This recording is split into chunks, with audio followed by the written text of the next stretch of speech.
Here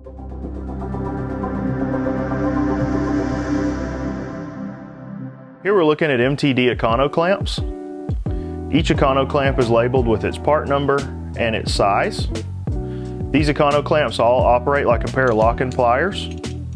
So to adjust the tension with which the clamp grabs the pipe, you can turn the tension screw clockwise for more, counterclockwise for less. These are available in multiple different configurations. These two we have here today are for couplings.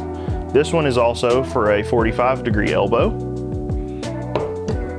To clamp our fitting, we simply unlock the tool, adjust the tension off, place the jaws around the fitting on the pipe surface.